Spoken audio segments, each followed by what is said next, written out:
राजधानी दिल्ली में प्रदूषण से लोगों को राहत मिलती हुई फिलहाल नजर नहीं आ रही। आपको बता दें कि दिल्ली एनसीआर में ग्राफ 1 की पाबंदियां लागू कर दी गई हैं। दिल्ली के कई ऐसे इलाके हैं जहां AQI का स्तर 200 के पार पहुंच चुका है। बात आनंद विहार की करें तो यहां पर AQI 222 दर्ज किया गया है, DTU में 206 दर्ज किया गया है, द्वारका सेक्टर 8 में AQI का स्तर 210 दर्ज किया गया है। ITO की अगर हम बात करें तो यहां 146 AQI दर्ज किया गया है। मई के महीने में AQI का इतना ज्यादा बढ़ना अपने आप में कई बड़े सवाल खड़े कर रहा है, क्योंकि अमूमन ये जो AQI का स्तर है वो हमें अक्टूबर से लेकर जनवरी के महीने तक देखने को मिलता है, लेकिन अचानक से AQI में इजाफा हुआ है और ऐसे में लोगों को एक बार फिर से तकलीफों का सामना करना पड़ रहा है। दिल्ली के कई ऐसे इलाके हैं जहां AQI का स्तर 200 के पार पहुंच चुका है। आनंद विहार में 222 AQI दर्ज किया गया है। हालांकि आज स्थिति फिर भी थोड़ी सामान्य हो चुकी है, लेकिन अगर 2 दिन पहले अगर हम बात करें तो 200 और जो आज AQI दर्ज किया जा रहा है वो 400 और 500 तक पहुंच चुका था। ज्यादा अपडेट के साथ जी मीडिया संवाददाता नीतू झा हमारे साथ जुड़ चुकी हैं। नीतू, फिलहाल आज क्या स्थिति है ओवरऑल AQI की अगर हम बात करें दिल्ली में? तो देखिए दीपिका, अगर आप ओवरऑल AQI की बात करें तो ये येलो जो जोन है उसमें आता है 192 बना हुआ है। बिल्कुल ठीक कह रहे हैं आप, अभी भी बहुत ज्यादा संतोषजनक नहीं है AQI। अगर आप दिल्ली के AQI को इस मौसम में देखें तो कई इलाकों में, जैसे आया नगर का इलाका है, वहां तो ये 270 तक पहुंच गया। जरा सोचिए, 300 के करीब बना हुआ है। वहीं अगर आप आनंद विहार की बात करें, वहां पर भी ये 222 बना हुआ है, अलीपुर में 227।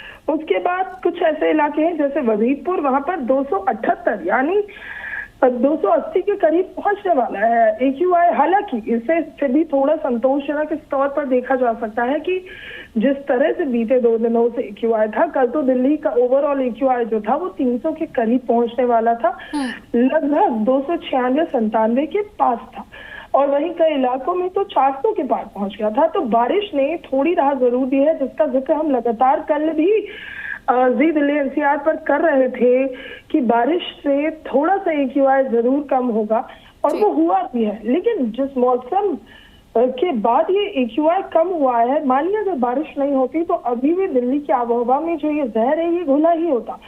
आखिर इस तरह की धूल आई और पूरा जो AQI था उसको उस स्तर पर लाकर खड़ा कर दिया, जो तस्वीरें हम दिसंबर में देखते हैं जब धुंध आ जाती है और मौसम जो है वो रुक सा जाता है, थम सा जाता है। लेकिन हो ना हो, कल की बारिश से असर जरूर हुआ है। जो खतरनाक AQI एक बार हमने फिर देखा, नवंबर दिसंबर की तस्वीरें वापस दोहराती हुई नजर आई कि जो आंकड़े आते हैं उस आंकड़ों में दिल्ली पूरी तरह से लाल नजर आता है, और दिल्ली के तमाम इलाके जो 40 स्टेशन है वो भी रेड जोन में नजर आते हैं। उससे थोड़ी राहत जरूर, अब कुछ इलाके ग्रीन जोन में भी आ गए हैं, कुछ येलो है, तो वही कुछ अभी भी ऑरेंज बने हुए हैं, जो वाकई में चिंता का विषय है।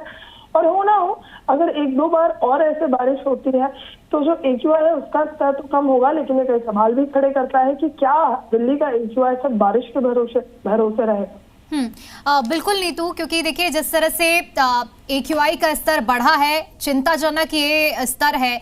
ऐसे में एक तरफ ये आंकड़े हैं, दूसरी तरफ वो व्यवस्थाएं जो सरकार की ओर से कदम उठाए जा रहे हैं, प्रशासन की ओर से कदम उठाए जा रहे हैं। फिलहाल हालातों को सामान्य करने के लिए क्या कुछ युद्ध स्तर पर कदम उठाए गए, ताकि ये जो 500 तक हमने देखा कि AQI का लेवल पहुंचा है उसे जल्द से जल्द कम किया जा सके? देखिए, दिल्ली में जब CM रेखा गुप्ता की सरकार बनी थी तो उन्होंने कहा था कि AQI और प्रदूषण के स्तर को कम करने के लिए हम वेट नहीं करेंगे। जैसे हम देखते हैं कि हर बार जब AQI बढ़ता है तो सड़कों पर पानी का छिड़काव होने लगता है, जगह जगह मैकेनिकल स्ट्रिपिंग शुरू हो जाती है, जिससे धूल के कण जो है वो हवा में ना पहुंचे। इस बीच अब जब एकदम से AQI बढ़ा था, जिसके लिए हम ये कह सकते हैं कि मौसम एक बड़ी वजह रही थी, क्योंकि ये जो धूल है ये वेस्ट डायरेक्शन से नॉर्थ पाकिस्तान से होता हुआ दिल्ली NCR तक पहुंचा था। ऐसे में इसको रोकने के लिए भी जगह जगह पानी का छिड़काव किया जा रहा था, और दिल्ली सरकार का साफ तौर पर कहना है कि इस बार तो AQI और प्रदूषण से निपटने के लिए जो आर्टिफिशियल रेन है उसकी क्लाउड सीडिंग भी मई के आखिरी हफ्ते या जून के पहले हफ्ते से शुरू कर दी जाएगी। यानी एक जब AQI बढ़ा तो उसको लेकर भी बदस्तूर तैयारियां की जा रही थी, लेकिन इस बार जो तैयारियां है दीपिका, वो सिर्फ मई महीने या जून महीने के लिए नहीं है। सरकार का कहना है कि तैयारियां हम साल के 12 महीने के लिए कर रहे हैं। बिल्कुल नीतू, ठीक है, बहुत शुक्रिया आपका हमारे साथ जुड़ने के लिए।